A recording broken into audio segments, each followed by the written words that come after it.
Leyla xanım, bax sizlə hardasa biz düzdür indi 2 ay olub artıq, amma bir ay ərzində çox fenomenal nəticələrə gəldik, çıxdıq. Yəni hardasa 16-17 kilo, yəni çəki getdi məndən tam olaraq. Bəli. Yəni birdən-birə mənim həyatımda başladı belə deyim, hər şey dəyişməyə başladı. Hətta belə deyim də, illər əvvəl bəzi insanlar var, paltarlarını saxlayırlar ki, bir iki paltar ki, bu qəşəng paltardır, biraz arıqlayım giyinəcəm bunu.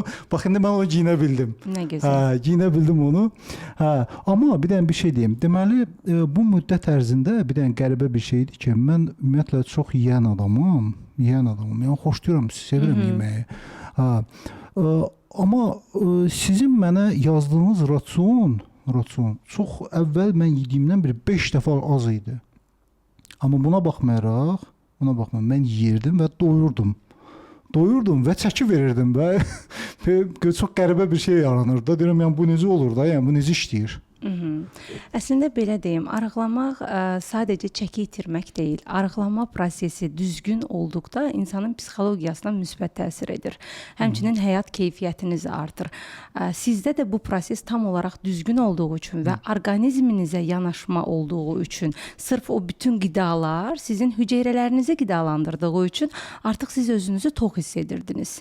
İnsan adətən nə zaman çox yemək yeyir? Emosional aclığı olanda, hüceyrə aclığı olanda, psixologiyasında biraz problemlər olduqda, əsasən də bu emosional acılığa dayanır. Sanki qidadan çıxır acığını, əslində başqa bir şeylərə, nüanslara əsəbidir. Əsəblə bağlı Bəli, deyil. bəli. Siz daha çox yeməyiniz, daha çox misal üçün stresli işinizlə əlaqəli ola bilərdi, yaxud hüceyrə acılığı ilə əlaqəli ola bilərdi, yaxud çəki artmışdı, dəri genişləmişdi və bədən artıq daha çox kalori tələb edirdi. Mən axırıncı daha düz gəldi. Bəli, çünki adətən bu proses baş verir. İnsan kökəldikcə niyə daha çox yeməyə cəhd eləyir, yaxud yemək istəyir? Çünki dəri genişlənir, bədənin tələbatı çoxalır.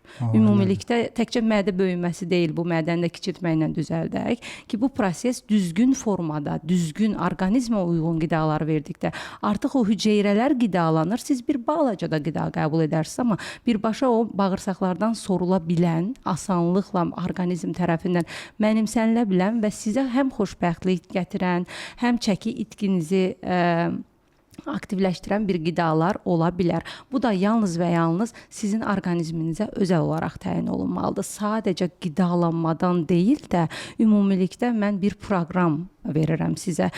Siz çünki nəfəs texnikaları və s. də edirdiniz. Mən bunu mütləq ki, bütün pasiyentlərimlə edirəm. Yəni, siz mütəmadi bunu məşqə gedirsiniz.